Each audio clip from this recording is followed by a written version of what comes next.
اعوذ باللہ من الشیطان الرجیم، بسم اللہ الرحمن الرحیم۔ اللہ پاک کے پیارے لاریب مقدس نام سے شروع کرتا ہوں، جس وحدہ لا شریک نے مجھے اور آپ کو مسلمانوں کے گھر پیدا فرمایا۔ اللہ پاک کا بے شمار شکر ادا کرتا ہوں۔ اس کے لاکھوں کروڑوں انعامات ہیں ہم گناہ گاروں پہ، سر سے لے کر پاؤں تک، پاؤں سے لے کر سر تک اللہ پاک نے ہر چیز سے نوازا ہے۔ اللہ پاک کے بڑے کرم اور بڑے فضل ہیں۔ اس کے بعد لاکھوں کروڑوں درود و سلام نبی پاک علیہ السلام کی ذات اقدس پہ، جن کی صدقہ وسیلہ کے ساتھ اللہ پاک نے اس کل کائنات کو بنایا، سجایا، سنوارا۔ الصلاۃ والسلام علیکہ یا سیدی یا رسول اللہ وعلی آلکہ و اصحابہ یا حبیب اللہ۔ الصلاۃ والسلام علیکہ یا سیدی یا رسول اللہ وعلی آلکہ و اصحابہ یا حبیب اللہ۔ نبی پاک علیہ السلام کے بارگاہ اقدس میں ہدیہ درود و سلام پیش کرنے کے بعد، میرے جتنے بھی ویورز ہیں، ناظرین ہیں، میرے چینل کو دیکھنے والے، امید کرتا ہوں سب ٹھیک ہوں گے، خیریت سے ہوں گے، اپنی جو زندگی ہے وہ اچھے طریقے سے اللہ پاک کے فضل اور کرم سے گزارے ہوں گے۔ ہمیشہ کی طرح دعا گو ہوں اللہ کے بارگاہ میں، رب کائنات جو لوگ بیمار ہیں، جہاں کہیں بھی ہیں، دنیا کے کسی خطے میں ہیں، کسی کونے میں ہیں، یا اللہ جو بیمار ہیں سب کو شفا عطا فرما۔ مولا جو پریشان حال ہیں سب کی پریشانیاں دور فرما، جو مشکلوں میں ہیں سب کی مشکلیں آسان فرما۔ یا اللہ غریب کی دستگیری فرما۔ یا اللہ امت محمدیہ دے کرم فرما، فضل فرما۔ یا اللہ پاک کشمیر کے مسلمانوں پر، فلسطین کے مسلمانوں پر اپنا خصوصی فضل و کرم فرما، اور ان کی غائبانہ یا اللہ پاک مدد فرما۔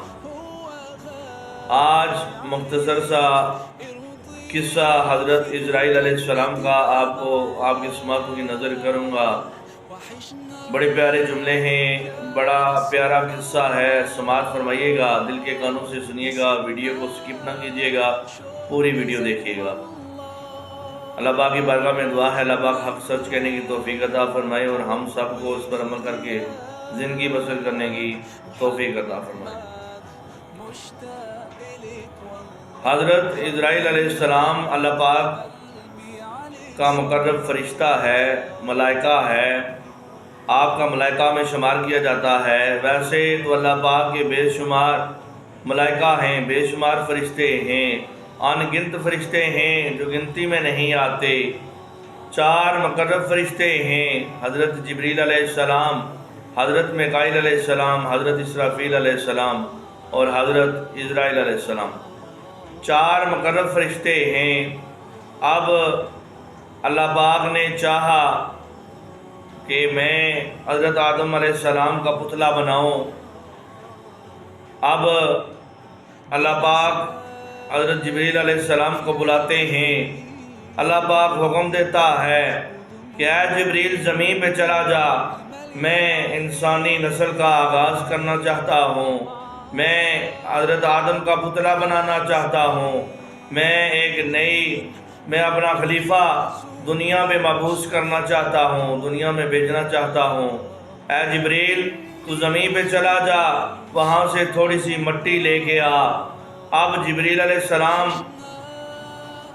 اللہ پاک کا حکم پایا تکمیل تک پہنچانے کے لیے آسمانوں کی بلندیوں سے نیچے زمین پہ آ جاتے ہیں، زمین پہ آتے ہیں مٹی اٹھانے کے لیے۔ اب جب مٹی کے پاس جاتے ہیں تو مٹی آگے سے التجا کرتی ہے، آگے سے التجائیں کرتی ہے مٹی کہ اے جبریل تمہیں جس رب نے بھیجا ہے اس رب کی عظمت کی قسم مجھے نہ لے کے جا، میں نہیں جاؤں گی، کیونکہ مجھ سے جو انسان بنے گا، مجھ سے جو خلیفہ بنے گا، کل وہ دنیا میں فساد کرے گا، جھگڑے کرے گا، منافقت کرے گا، قتل و غارت کرے گا، اور پھر اس کو آگ میں ڈالا جائے گا۔ اب جبریل علیہ السلام واپس پلٹ جاتے ہیں، اس کی التجا سن لیتے ہیں، مٹی کی زمین کی التجا سن لیتے ہیں، اللہ کی بارگاہ میں چلے جاتے ہیں کہ یا رب کائنات، اے میرے مولا، میں تو گیا تھا پر زمین نے انکار کر دیا ہے۔ پوچھا گیا کیوں واپس آ گئے ہو؟ دریافت کیا اللہ پاک نے کہ معاملہ کیا بنا، مٹی کیوں نہیں لائے؟ حضرت جبریل علیہ السلام کہتے ہیں کہ یہ باری تعالیٰ، اے مالک الملک، میں گیا تھا لیکن مٹی نے آپ کی عظمت کا واسطہ دے دیا تو میں نے اس کو چھوڑ دیا۔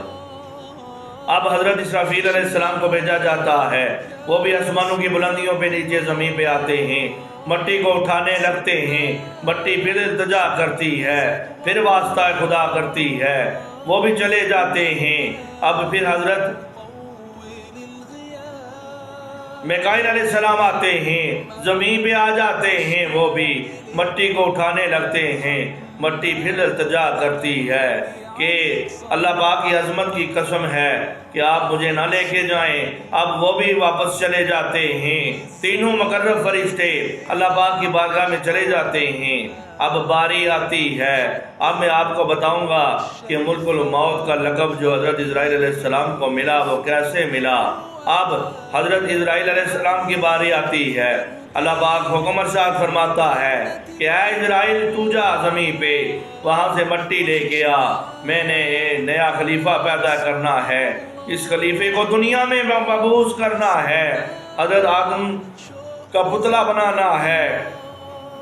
اب حضرت عزرائیل علیہ السلام آسمانوں کی بلندیوں سے نیچے زمین پہ آ جاتے ہیں، جب مٹی اٹھانے لگتے ہیں، مٹی آگے سے پھر التجا کرتی ہے کہ اے عزرائیل مجھے نہ لے کے جا، تجھے تیری رب کائنات کی عظمت کا واسطہ ہے، مجھے نہ لے کے جا، میں نہیں جاؤں گی، کیونکہ مجھ سے جو بندہ بنے گا، انسان بنائے گا، اللہ پاک جو خلیفہ بنائے گا وہ دنیا میں قتل و غارت کرے گا، تہس نہس کر دے گا، جھگڑے کرے گا، فساد کرے گا، پھر اس کو آگ میں ڈالا جائے گا۔ اب التجا تو کرتی ہے ایک طرف، دوسری طرف فرمان خدا ہے۔ اب عزرائیل علیہ السلام نے فرمایا کہ اے مٹی تو بھی ٹھیک ہے، لیکن میں اللہ پاک کے حکم کی تکمیل کروں گا، تجھ سے زیادہ میں اس رب کائنات کی فرما برداری کرنا چاہتا ہوں، کروں گا جس رب کے پاس کل کائنات کی جانیں ہیں، مالک الملک ہے، رب العالمین ہے، میں اس کا حکم آج پایا تکمیل تک پہنچاؤں گا۔ حضرت عزرائیل علیہ السلام تھوڑی تھوڑی مٹی وہاں سے اٹھاتے ہیں، آسمانوں پہ لے جاتے ہیں، پھر لے کے جاتے ہیں تو اللہ پاک نے ارشاد فرماتا ہے کہ اے عزرائیل آج سے تو ملک الموت ہے، آج سے تو مٹی تو لایا ہے، یہ جرت تو نے کی ہے، تو نے ذمہ داری کا مظاہرہ کیا ہے، تو نے یہ ڈیوٹی پایا تکمیل تک پہنچا دی ہے، تو آج سے اس کو لایا بھی تو ہے، اور اس سے جو خلیفہ میں بناؤں گا، جو انسان میں بناؤں گا، اس کا روح بھی تو نکالے گا۔ اب حضرت عزرائیل علیہ السلام کی ڈیوٹی لگ جاتی ہے، روح وہ نکالیں گے، روح وہ قبض کریں گے، روح وہ ان سے کسی سے پرواز کریں گے۔ اب ڈیوٹی لگ جاتی ہے حضرت عزرائیل علیہ السلام کی، کیونکہ مٹی حضرت عزرائیل علیہ السلام لے کے گئے تھے۔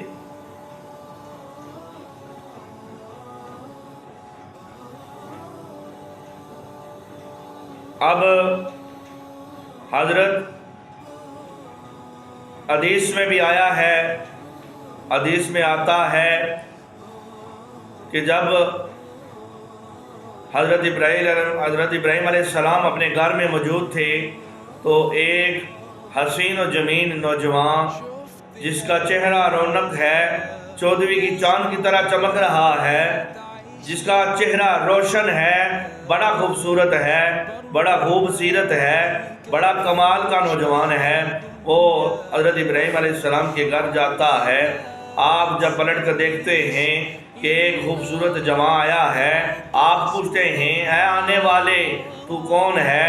وہ کہتا ہے کہ میں ملک الموت ہوں، میں ملک الموت ہوں، حضرت عزرائیل علیہ السلام ہوں۔ اور فرمایا تم کس کی اجازت سے آئے ہو؟ کہا جی آپ کی اجازت سے آیا ہوں، آپ کے حوالے سے آیا ہوں۔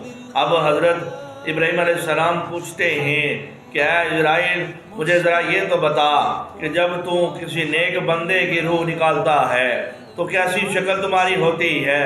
پہلے تو حضرت ابراہیم علیہ السلام نے کہا کہ تمہاری مجھے چند نشانیاں بتائی گئی تھی اللہ پاک کی طرف سے کہ حضرت عزرائیل کی یہ چند نشانیاں ہیں۔ آج میں نے وہ نشانیاں، ان نشانیوں میں سے کوئی بھی نشانی مجھے نظر نہیں آ رہی۔ جب دوسری طرف گھومتے ہیں تو ہر طرف حضرت عزرائیل علیہ السلام کی آنکھیں بنی ہوتی ہیں، ہر طرف آنکھ ہی آنکھ نظر آتی ہے، اور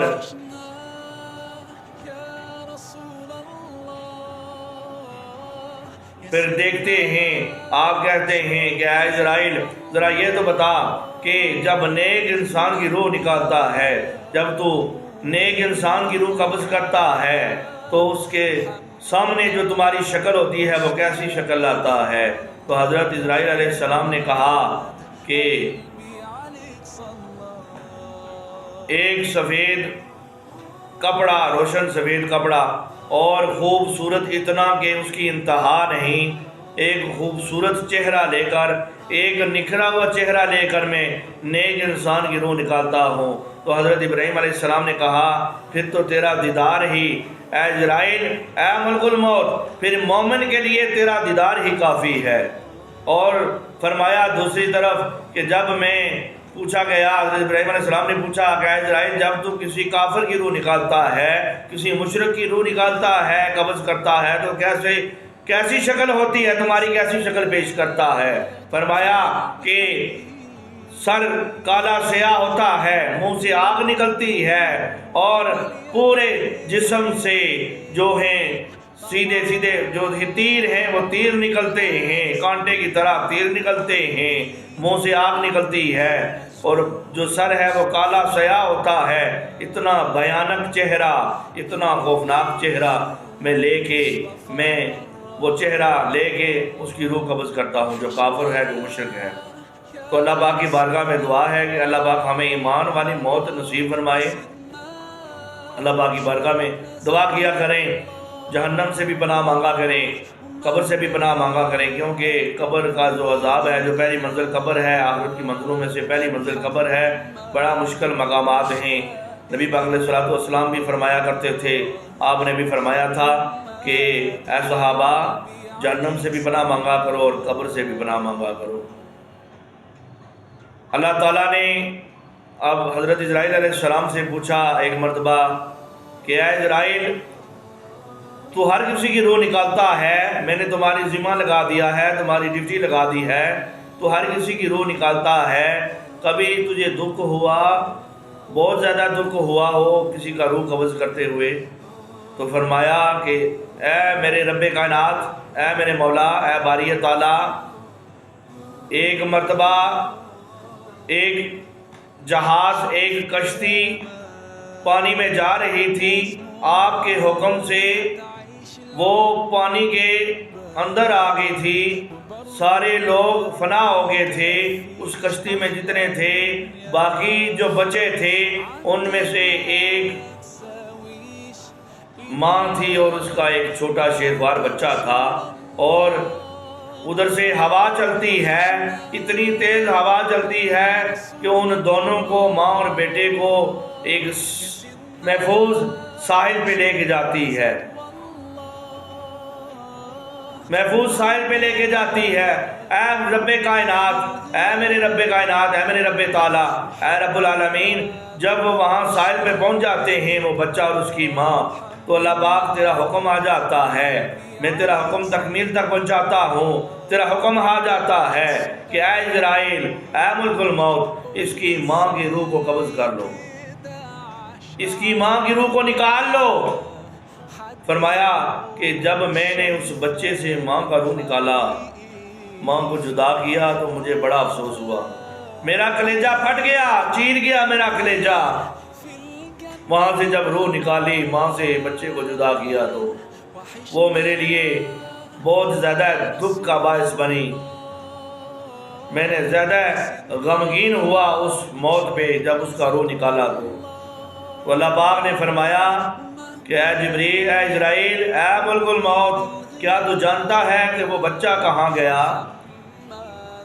یا رب کائنات، میں نہیں جانتا باری تعالیٰ۔ اللہ پاک نے فرمایا کہ جب تو اس کی ماں کا روح قبض کر گیا تھا، میں نے اس بچے کو اس ساحل پہ جو زمین تھی، اس ساحل کو میں نے حکم دے دیا، اس کنارے کو میں نے حکم دے دیا، اس زمین کے ٹکڑے کو میں نے حکم دے دیا تھا کہ اس بچے کو محفوظ مقام پہ لے کے جا۔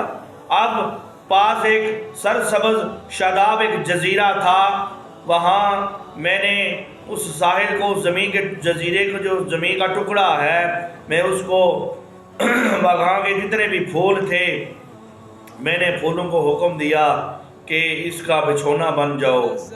اب وہ بچھونا بن جاتے ہیں۔ درخت پھلدار جتنے بھی تھے پھلوں والے، وہ آ کے خود جھک کے اس جزیرے میں اپنے اپنی رس جو ہے اس کے منہ میں ڈالتے تھے، اس کے منہ میں ڈالتے رہے۔ اس کے بعد اس جزیرے میں نے ایک شیرنی کی ڈیوٹی لگائی تھی کہ وہ دودھ پلاتی تھی اس بچے کو، صبح شام دودھ پلاتی تھی، اور اس کی ڈر کی وجہ سے اس کے جزیرے کے پاس کوئی نہ آتا تھا، شیرنی کے ڈر کی وجہ سے۔ تو میں نے کرم کے انعامات کر دیے تھے اس پہ، کرم کے اتنی بار سے برسائی تھی اس بچے پہ۔ اب میں نے ہوا کو بھی حکم دے دیا تھا، کیا ہوا جب اس بچے سے نکلے تو آرام سے نکلے، اس کو تکلیف نہ ہو۔ میں نے اس بچے کو کبھی زندگی میں کانٹنا نہیں چبھنے دیا۔ میں 70 ماہ سے بد کے زیادہ پیار کرنے والا ہوں۔ میں نے اس بچے پہ بڑے انعامات کیے، نازل فرمائے، بڑا کرم کیا، بڑا فضل کیا۔ جب وہ جوان ہو گیا، بڑا ہو گیا، تو اتنا دلیر تھا، اتنا بہادر تھا، اور اتنا حسین و جمیل تھا۔ جب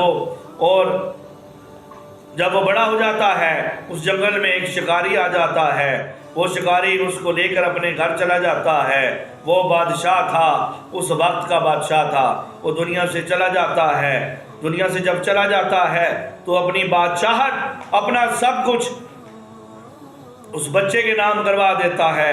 اب بچہ وقت کا بادشاہ بن جاتا ہے، لیکن اپنے آپ پر اتنا مغرور ہوتا ہے اس وقت، اپنے اوپر مغروری کا یہ عالم تھا اس کا کہ اتنا مغرور تھا کہ وہ اپنے آپ کو خدا بنا بیٹھا تھا، اپنے بتوں کو اپنے آگے جھکاتا، بتوں کے سامنے اپنے سر کو، اپنی جبین کو جھکاتا تھا، لوگوں پر بھی ظلم و ستم کرتا تھا جو اس کا کہا نہیں مانتے تھے۔